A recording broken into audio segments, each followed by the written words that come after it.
The SOS that summoned humanity's most lethal fleet. Part 1. Doctor. Sarah Chen pressed her face against the observation window of the research vessel Harmony's Dream. The stars looked different here, near the edge of known space where quantum storms painted the darkness in shades of blue and violet. She had been working on this joint expedition for 2 years now, and the sight still took her breath away. "The readings are strange today," said Veltar, her Zalathi research partner. The tall, gray-skinned alien moved with the careful grace of his people, his forearms working smoothly across multiple control panels. "The quantum field is more active than usual," Sarah smiled at her friend. The Zalathi were peaceful creatures, more interested in mathematics and philosophy than warfare. They had welcomed humans into their research programs with genuine warmth. Veltar had become like a brother to her over the past 2 years. "Maybe we'll discover something new," Sarah said. She moved to her own station and began checking the sensor data. The Harmony's Dream was a beautiful ship, built by both human and Zalathi engineers. It carried the best scientific equipment from both civilizations. The research team was small but close-knit. 6 Zalathi scientists, 3 human researchers, and a mixed crew of 12. They had been studying the quantum anomalies near the Kepler nexus for months now, making slow but steady progress. "Sarah, look at this," called Dr. Marcus Webb, the other human xenobiologist. He was pointing at his scanner with excitement. "The quantum resonance is off the charts. I've never seen anything like it." Before Sarah could respond, the ship's alarms began screaming. Red lights flashed across the bridge as Captain Jeltak rushed to his command chair. The Zalathi captain's usually calm demeanor cracked as he stared at the tactical display. "Unknown ships emerging from hyperspace," reported the navigation officer.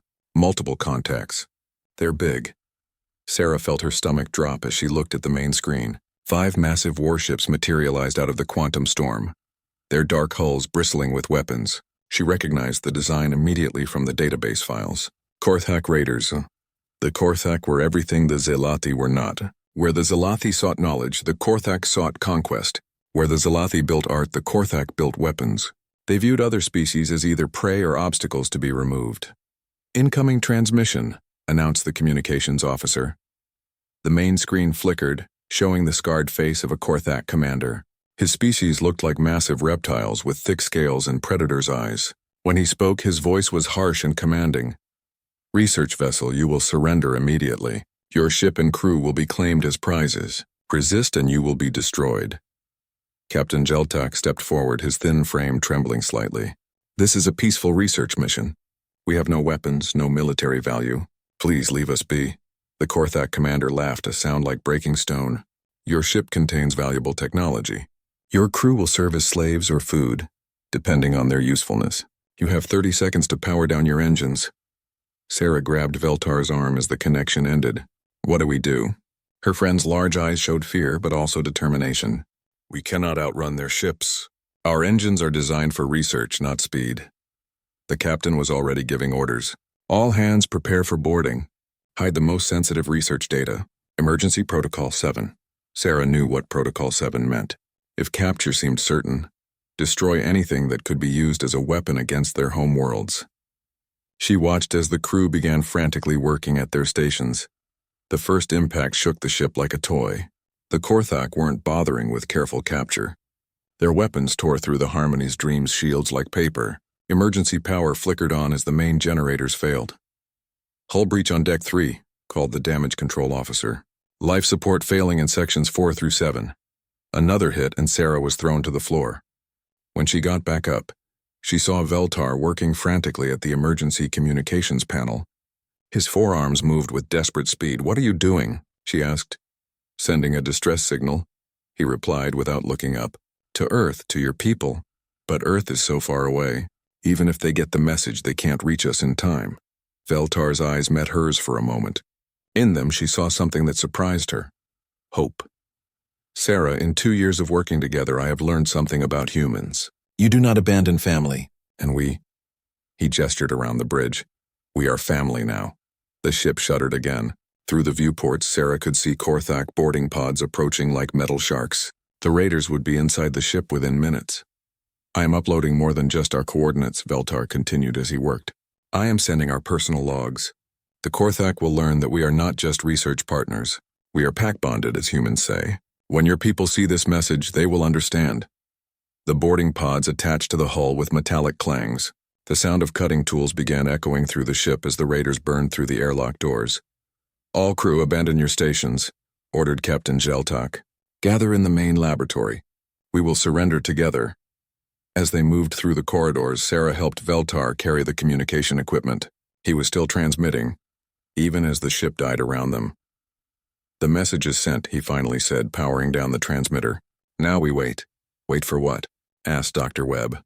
Even if Earth gets the signal, what can they do? We're months away from human space. Veltar looked at Sarah with something that might have been a smile. I have read your history files, Marcus. I have studied human behavior for 2 years. When humans form pack bonds, they do not calculate odds. They do not consider distance. They simply come. The laboratory doors exploded inward. Korthak soldiers poured through, their reptilian forms towering over the research crew. They moved with the confidence of predators who had never known defeat. The Korthak squad leader looked around the room with satisfaction. Valuable specimens. The science teams will pay well for live researchers. As restraint fields activated around the crew, Sarah caught Veltar's eye one last time. Her friend was still calm, still somehow hopeful. They will come, he whispered in his own language. Then louder, in human English. They will come for us, Sarah. Humans always come for family. The Korthak soldiers didn't understand the words, but they heard the confidence in Veltar's voice. The squad leader struck him with the back of his clawed hand. Silence, pray. Your rescue fantasies will not help you where you are going. But as they were dragged toward the Korthak ships, Sarah found herself believing Veltar's words. In 2 years of working together, the Zalathi had learned to understand humans better than most species. They had learned about human loyalty, human determination, and human fury when family was threatened. Somewhere in the quantum storm, a message was racing toward Earth at faster than light speed. It carried more than just coordinates and technical data. It carried 2 years of shared meals, late-night research sessions, and the kind of friendship that transcends species. The Korthak had made a critical error. They had assumed the Harmony's dream was just another research vessel, crewed by soft scientists who would be easily captured and sold. They had no idea they had just declared war on humanity's extended family. As the Korthak ships began their journey back to their territory, Sarah looked out through a viewport at the distant stars. Somewhere out there, the message was traveling toward Earth. And when it arrived, the galaxy would learn something about humans that the peaceful years had let many species forget. Humans did not abandon family. Ever. The SOS that summoned humanity's most lethal fleet. Part 2 Admiral Marcus Torres was reviewing decommission orders when the priority signal arrived. The 60-year-old officer sat in his office aboard Luna Station, surrounded by files that represented the end of an era. Ships scheduled for mothballs, crews being reassigned to exploration duties, weapons systems being converted to mining equipment. Humanity had been at peace for 15 years. The Sol defense fleet was being slowly reduced as the species focused on exploration and trade. Torres had been looking forward to retirement, maybe teaching at the Naval Academy. The communication alert changed everything. Sir, came the voice of his aide through the intercom. Priority Alpha message from the Kepler Nexus. It's bad, sir. Torres activated his secure terminal and began reading. The message from the Harmony's dream was brief but complete. Coordinates, tactical data, and something that made his blood run cold. Personal logs showing 2 years of human Zalathi cooperation. He watched video files of Dr. Sarah Chen celebrating her birthday with Zalathi friends. He saw records of joint research projects, shared meals, and the kind of easy friendship that comes when different species learn to trust each other completely. The final file was from Veltar, recorded as the Korthak ships approached. To our human friends on Earth, we have been family for 2 years. Today, someone threatens that family. We trust you to remember what family means to humans. Torres stared at the screen for a long moment. Then he activated his emergency command codes. This is Admiral Torres to Fleet Command. Authorization Delta 77. Activate Lazarus Protocol. All units, all personnel, immediate recall. Across human space, dormant communication networks roared to life. Ships that had been heading to scrapyards suddenly received new orders. Crews on leave were recalled to active duty. Mothballed shipyards began emergency startup procedures. The Lazarus Protocol had been designed for exactly this situation.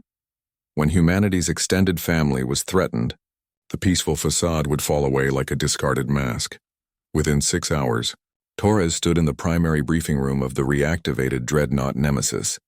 Around the holographic table, the faces of humanity's most experienced military commanders appeared as real-time projections. "Ladies and gentlemen," Torres began, "someone has made a very serious mistake. They've attacked a mixed human-alien research team and kidnapped our people. The perpetrators are Korthak raiders, approximately 40 ships heading toward their home territory in the Vega sector." Captain Elena Vasquez, commanding the destroyer Fury, leaned forward. "Sir, what's our response authorization? Are we talking rescue mission or full military response?" Torres smiled grimly. "Captain, they didn't just attack a research station. They attacked our family. Dr. Chen and her team have been working with the Zalathi for 2 years. Those aliens risked their lives to get a message to us. This isn't a rescue mission." He paused, letting his words sink in. "This is a demonstration." The holographic display changed, showing ship assignments. 7 capital ships, 43 destroyers, and support vessels emerged from storage facilities across the Sol system. But one name on the list made several officers look surprised. "Sir," said Commander Brooks from the heavy cruiser Retribution, "the Pandora's Gift is listed here." "That ship doesn't officially exist," Torres nodded. "Today it does. The Pandora's Gift was built for situations exactly like this, when we need to send a message that will be heard across the entire galaxy. The Pandora's Gift was humanity's darkest secret. Built in a classified shipyard, it contained weapons systems that had been deemed too dangerous for normal warfare. It was designed around a simple principle. Sometimes the threat of overwhelming violence was more effective than violence itself. Our mission is simple," Torres continued. "We travel to Korthak space, retrieve our people, and make it very clear that attacking human friends is a bad idea. We're not going there to conquer. We're going there to teach." The preparation took 18 hours. Across the Sol system, humanity's war machine awakened from its peaceful slumber. Ships that hadn't moved in years fired their engines. Weapons that had been stored in deep space arsenals were loaded onto vessels designed to deliver them across interstellar distances. But the most important preparation was psychological. Every human colony, station, and vessel in known space began broadcasting the same message on all frequencies. "We're coming." The Galactic Communication Network, used for peaceful trade and diplomatic messages, suddenly carried a simple human transmission repeated over and over. No threats. No demands. Just 3 words that somehow carried more menace than any war cry. Torres stood on the bridge of the Nemesis as Task Force Lazarus prepared for the longest hyperspace jump in human history. Around him, the crew worked with the smooth efficiency of professionals who had trained their entire careers for this moment. "All ships report. Ready for hyperspace transition," announced his navigation officer. "Sir," called the communications officer, "we're receiving messages from across human space. Colony administrators, merchant captains, even civilian researchers. They're all asking the same thing. What do you need?" Torres understood. The attack on the Harmony's Dream hadn't just threatened Dr. Chen and her Zalathi colleagues. It had threatened the idea that humans and aliens could work together safely. Every human who had ever made friends with an alien felt personally insulted. "Tell them to stand by," Torres ordered. "If we need them, we'll call. But this is our responsibility." The hyperspace jump would take 4 days. 4 days to cross the galaxy and arrive in Korthak space with enough firepower to level planets. But Torres wasn't planning to level planets. He was planning something much more precise and much more terrifying. As the fleet entered hyperspace, Torres reviewed the tactical files on Korthak military doctrine. They were warriors bred for conquest and glory. They understood strength and respected force. They had never encountered an enemy that treated warfare as an engineering problem to be solved. "Sir," said his tactical officer, "intelligence estimates the Korthak have approximately 200 ships in their home fleet. Even with our advanced technology, those are challenging odds." Torres looked at the tactical display showing Task Force Lazarus. 50 ships against an entire military civilization. By any reasonable calculation, they were outnumbered and outgunned. "Commander," Torres said calmly, "you're thinking like a Korthak. You're assuming we're going there to fight their fleet ship to ship, gun to gun." He activated a different display. showing the classified specifications of the Pandora's gift and its escort vessels. We're not going there to fight their fleet. We're going there to demonstrate why fighting humans is a losing proposition. The Korthak understand strength. We're going to show them what human strength actually looks like. As the fleet raced through hyperspace toward the most dangerous military operation in human history, every crew member understood the stakes. This wasn't just about rescuing Dr. Chen and the Zealoty researchers. This was about establishing a simple principle that would govern human relationships with alien species for generations to come. Attack our friends and face the consequences. The galaxy was about to learn why humanity's 15 years of peace had been a choice, not a necessity. And the Korthak were about to discover that there was a vast difference between a species that couldn't fight and a species that chose not to fight. The difference was about to become very, very clear. The SOS that summoned humanity's most lethal fleet, Part 3 War Master Krextal stood on the bridge of his flagship Blood Honor, watching his fleet prepare for glorious battle. The massive Korthak warrior was 7 feet tall, his scaled hide bearing the scars of countless victories. He had been fighting for 40 years and had never known defeat. The human fleet had finally arrived in Korthak space, and Krextal was eager to test these legendary warriors.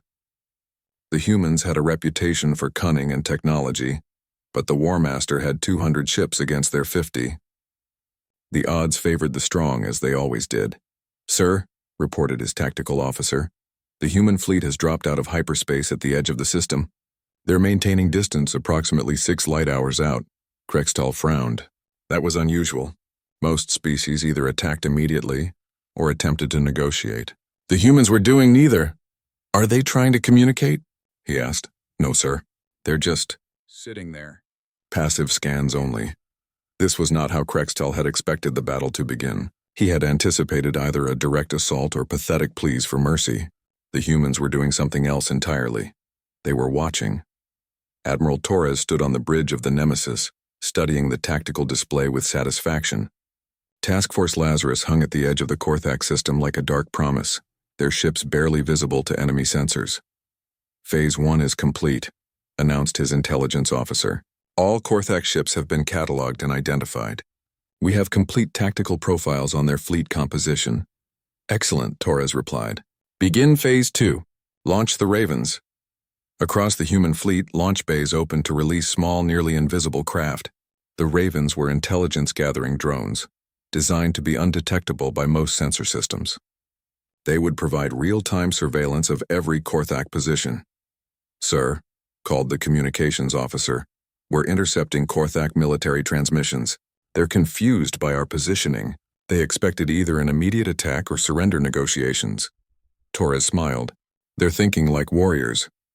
We're thinking like engineers. Commander Martinez, begin Phase 3. The human fleet split into 6 smaller groups, each heading toward different areas of the Korthak system. But they weren't heading toward the enemy fleet. Instead, they targeted communication relays, supply depots, and sensor networks. War Master Krextal watched in growing confusion as the human ships scattered across his territory. This wasn't how space battles were supposed to work. Fleets met in open space and fought until one side was destroyed. These humans were ignoring his massive battle formation entirely. "Sir," his communications officer reported with growing alarm, "we're losing contact with outer system installations. The humans appear to be systematically destroying our sensor network. Then we attack." Krextal roared. "All ships advance on the largest human formation. We'll crush them and show them the price of cowardice." The Korthak fleet, nearly 200 strong, began its advance toward a group of 15 human ships near the system's 4th planet. It should have been a massacre. The humans were outnumbered more than 10 to 1. Instead, it became a nightmare. The first sign that something was wrong came when the Korthak ships suddenly found themselves flying blind. Their sensors showed confusing, contradictory information. Some screens showed empty space where human ships should be. Others showed multiple copies of the same enemy vessel. "What's happening to our sensors?" Krextal demanded. "Unknown, sir. The humans appear to be jamming our entire network with some kind of quantum interference." The second sign came when Korthak supply convoys began disappearing. Ships that should have been safely behind the front lines simply vanished from all sensors. No distress calls? No wreckage? Just empty space where proud Korthak vessels had been moments before. Dr. Sarah Chen sat in her cell aboard the captured Harmony's Dream, now being used as a prison ship in the Korthak fleet. Through the small viewport, she could see the chaos beginning to unfold in the enemy formation. "Do you see that?" she whispered to Veltar, who occupied the cell next to hers. Her Zalathi friend pressed against his own viewport. "The human ships, they're not where the Korthak sensors say they should be." "Electronic warfare," Sarah explained quietly. "My species learned long ago that the first rule of human combat is, never fight fair if you don't have to." Dr. Webb, in the cell across the corridor, had been watching the tactical situation develop.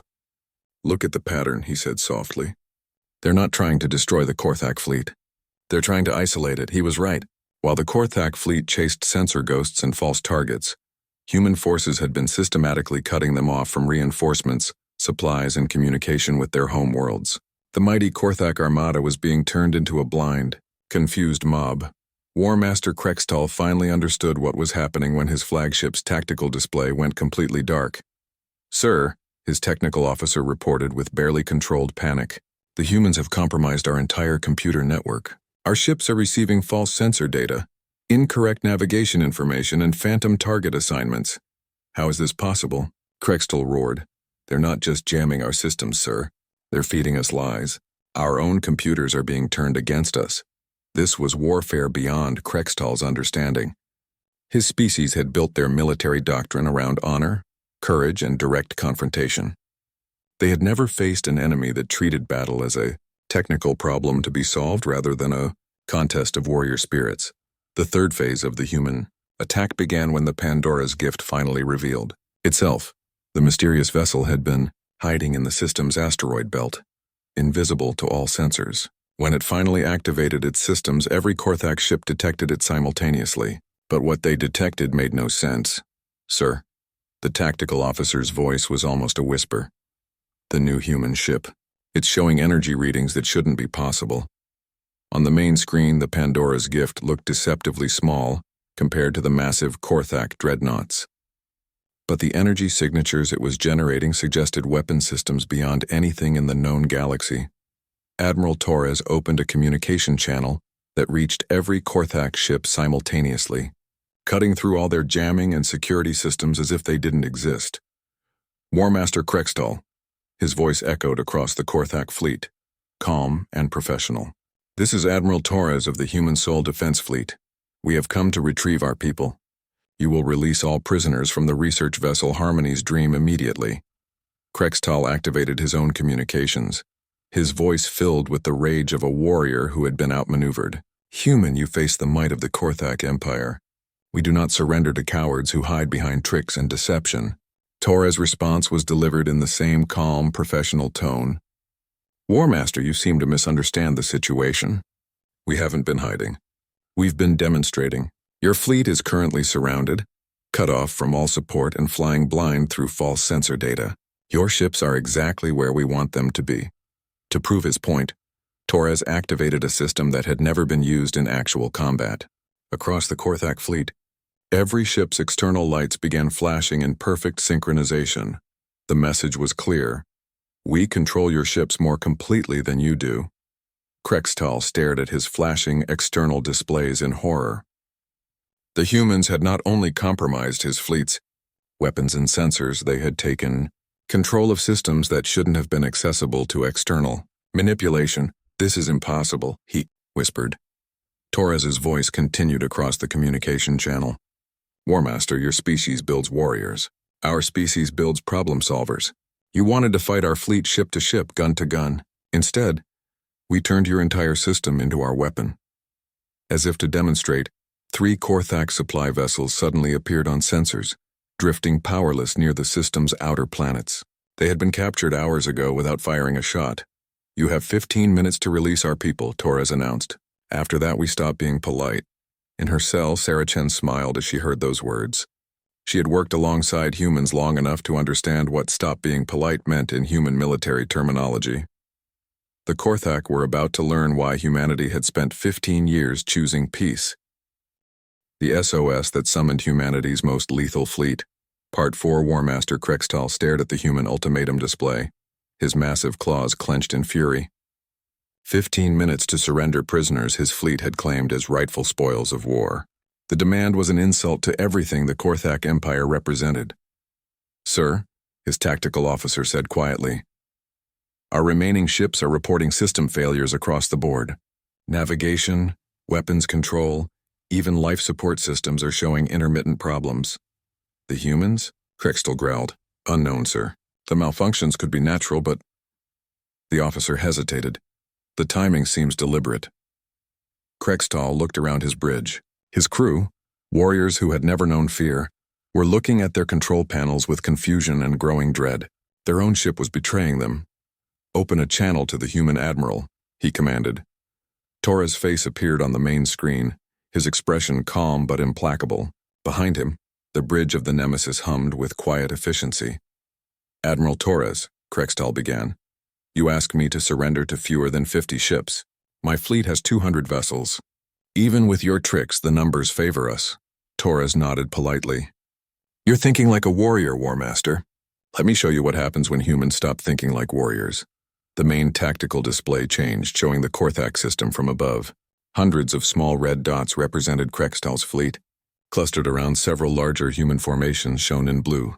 "Your ships," Torres explained, his voice taking on the tone of a teacher instructing a slow student, "are currently located in precise positions that we selected for you. For the past 6 hours we've been using false sensor data to guide you exactly where we wanted you to go." As he spoke, the display showed movement patterns. What had looked like random maneuvering by the Korthak fleet was revealed as a carefully orchestrated dance, with human forces as the choreographers. "Every course correction your ships made, every tactical decision you thought was yours, we influenced all of it. Your fleet is now positioned in what human tactical doctrine calls a kill box." Krextal felt a cold certainty settling in his stomach. "What kind of kill box?" Torres smiled, and there was no warmth in it. "The kind that demonstrates why humanity chose peace, War Master. Not because we couldn't fight, but because what we call fighting would horrify most civilized species." The human admiral gestured to someone off-screen. "Lieutenant, activate demonstration protocol." Suddenly, the space around the Korthak fleet began to change. What had appeared to be empty vacuum revealed itself as something else entirely. Massive objects materialized on sensors. Not ships, but installations that had been there all along, invisible to Korthak detection systems. "Cloaked minefields," Torres explained conversationally. "Gravity manipulation devices. Quantum disruptors.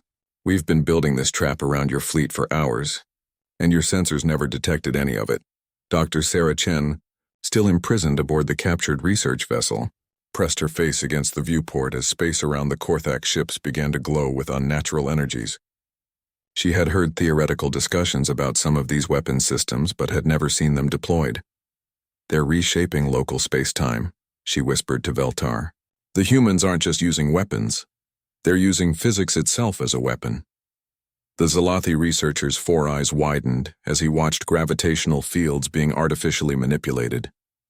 "How is this possible?" "Humans don't just fight wars," Sarah explained quietly.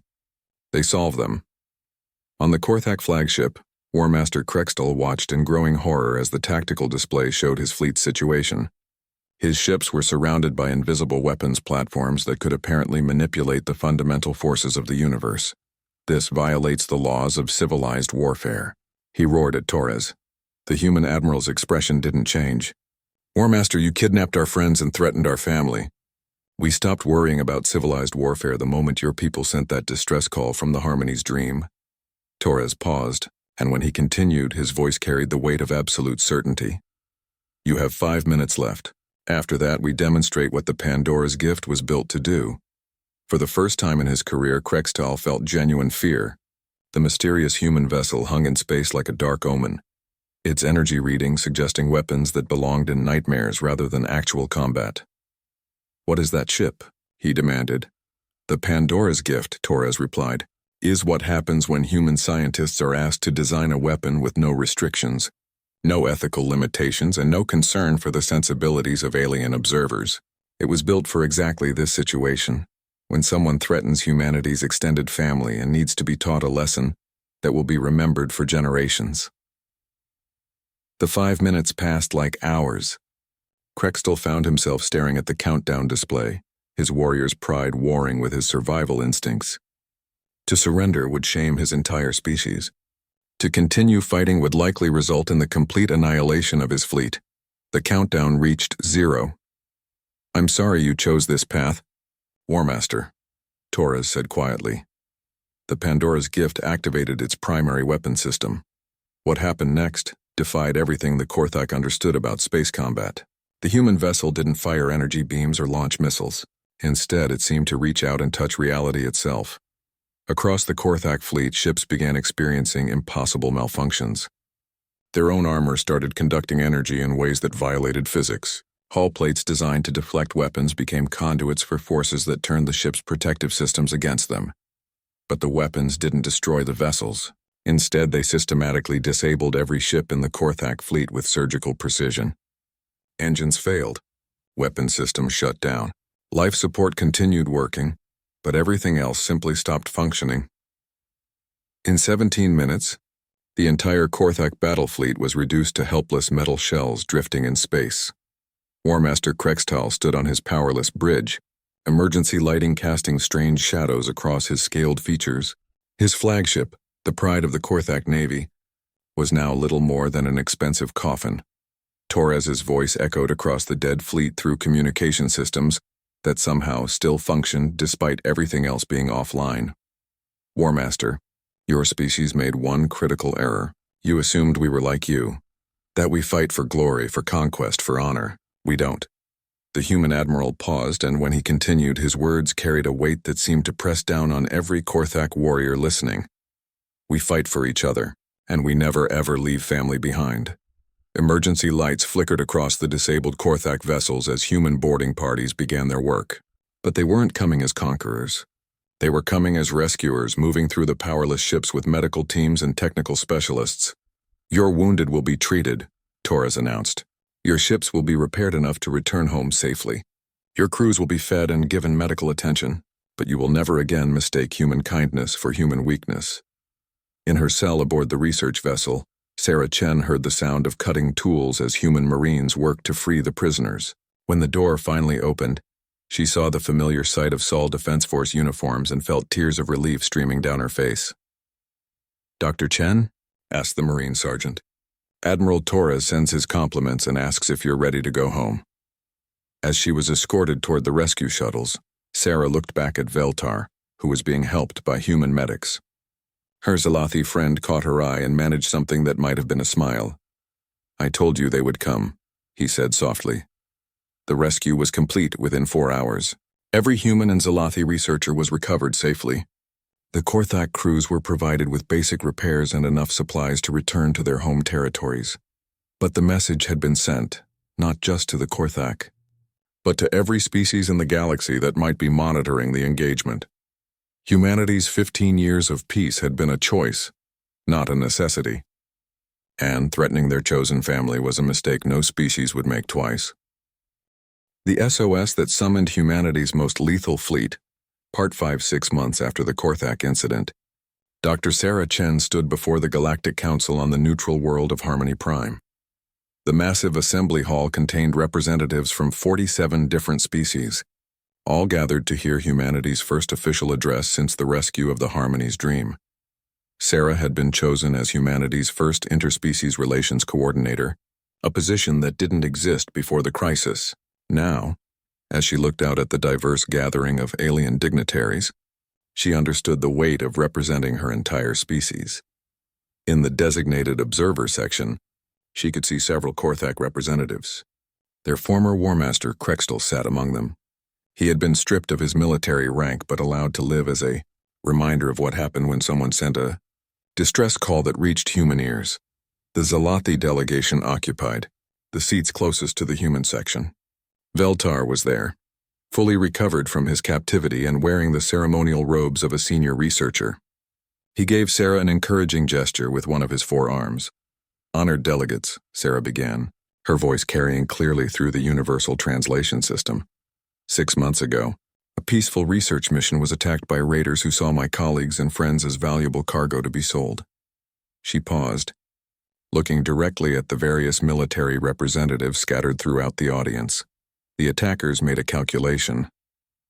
They looked at a small research vessel with no weapons and minimal defenses, and they decided it was easy prey. They were correct about the ship's capabilities.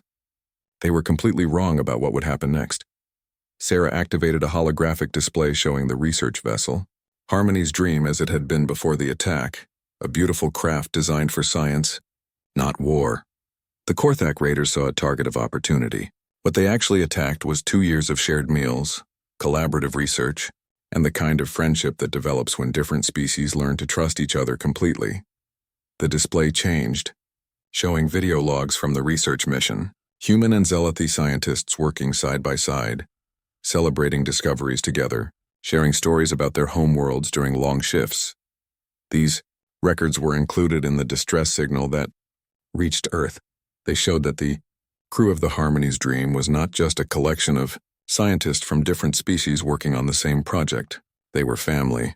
Sarah's voice remained calm and professional, but every being in the assembly hall could hear the emotional undertone. When humans form pack bonds, what we call family relationships, we do not calculate odds before responding to threats. We do not consider distance or military strength or political consequences. We simply respond. The holographic display now showed Task Force Lazarus in all its terrifying glory. 50 ships carrying enough firepower to sterilize planets, commanded by officers who had approached the rescue as an engineering problem to be solved. Humanity did not declare war on the Korthak Empire. We did not seek to conquer territory or claim resources. We traveled across the galaxy for one simple purpose: to bring our family home. An elderly Rigelian delegate raised one of his tentacles. Coordinator Chen, the human response was disproportionate to the initial attack. A rescue mission typically involves stealth operations or diplomatic negotiations. Your species deployed weapons that violated several interstellar warfare conventions. Sarah smiled politely. Delegate Velthon, you're absolutely correct. By traditional standards, our response was completely unreasonable. But you're thinking about this as a military operation. We were thinking about it as a family emergency. She gestured toward the Korthak delegation. Former War Master Krextall and his surviving officers can explain better than I can what happens when you threaten a human's adopted family. Krextall stood slowly. The once proud warrior looked older, subdued by his encounter with human military doctrine. When he spoke, his voice carried hard-earned wisdom. Honored delegates, I have studied human warfare for 6 months. I have reviewed every tactical decision made during our encounter. The humans could have destroyed my entire fleet in the first minutes of combat. He paused, his reptilian features showing something that might have been respect. Instead, they chose to teach. They disabled our ships without killing our crews. They provided medical treatment to our wounded and repairs to our vessels. They treated defeated enemies with more consideration than we had shown to helpless researchers. The Korthak warrior looked directly at Sarah, but they also demonstrated capabilities that should terrify every military power in the galaxy. The humans possess weapons that can turn our own technology against us. They can reshape space itself into a weapon. Most importantly, they can do all of this while maintaining perfect discipline and tactical control. Sarah nodded acknowledgement to Krextall, then addressed the full assembly. The former War Master makes an important point. Humanity possesses significant military capabilities that we have chosen not to use during our 15 years of galactic expansion. We chose peace not because we were incapable of war, but because we preferred cooperation to conquest. She activated a new display showing human colonies, research stations, and mixed species facilities throughout known space. Today, human communities throughout the galaxy include adopted family members from dozens of species, Zealothi researchers, Rigelian engineers, Andromedan artists, even reformed Korthak warriors who have chosen cooperation over raiding. The display showed images of integrated communities where humans and aliens worked together, lived together, and formed the kind of relationships that transcended species boundaries. This brings me to humanity's new position in galactic affairs. We are formally announcing the Human Protection Doctrine. Any species that chooses to work with us, to form genuine friendships with human communities, becomes part of our extended family. Sarah's voice took on the same calm, professional tone that Admiral Torres had used during the Korthak crisis. Attack our friends and you attack us. Threaten our adopted family. and you will face the same response that the Korthak raiders experienced. This is not a threat or an ultimatum. This is simply information that might prove useful in your strategic planning. A young Centauran delegate stood up. Coordinator Chen, are you saying that humanity will launch military operations to protect any species that claims friendship with you? No, Sarah replied. We're saying that we will launch military operations to protect any species that has genuinely formed pact bonds with human communities. The difference is important. We're not offering protection in exchange for political alliance. We're extending family loyalty to those who have earned it through genuine relationship. She looked around the assembly hall, making eye contact with representatives from across known space. The choice is yours. Continue viewing the galaxy as a collection of competing species, fighting over resources and territory. Or recognize that some of us have evolved beyond that model. The session ended with more questions than answers, but Sarah had accomplished her primary objective. Every species now understood humanity's new role in galactic politics. 3 days later, Sarah stood in the observation lounge of the rebuilt Harmony's Dream. The research vessel had been restored to full functionality and was preparing to resume its scientific mission, but this time it carried a small but permanent human fleet escort, not as conquerors, but as family protection. Veltar approached, carrying 2 cups of the hybrid human Zalathi beverage they had developed during their original research partnership. The delegate seemed thoughtful after your presentation, he observed. Sarah accepted the drink gratefully. They should be. We've just announced that humanity is willing to treat friendship as a military alliance. That changes everything. Through the viewport, they could see the escort ships taking their positions around the research vessel. The destroyer's guardian and protector would accompany the Harmony's Dream on its missions, ensuring that no one would ever again mistake the research team for easy prey. Do you think it will work? Veltar asked. This new doctrine of yours? Sarah smiled, watching as human and Zalathi crew members worked together to prepare for their next research expedition. 6 months ago, someone sent a distress signal that reached Earth. That message didn't just summon humanity's most lethal fleet. It created a new model for how species can relate to each other in this galaxy. She raised her cup in a toast. To family chosen and defended, Veltar clicked his drinking vessel against hers. To family, and to the knowledge that no one fights alone. As the Harmony's Dream and its escorts jumped to hyperspace, carrying their mixed species crew toward new discoveries, the galaxy settled into a new reality. Humanity had announced its willingness to treat friendship as a sacred bond worth defending with overwhelming force. The message was simple and clear. Make friends with humans, and you gain family who will cross the galaxy to protect you. Threaten those friends and learn why humanity had spent 15 years choosing peace over war. It was a choice they were prepared to make again and again, for every species willing to accept humans not as conquerors or allies, but as family. And in a dangerous galaxy, that was the most valuable protection any species could hope for.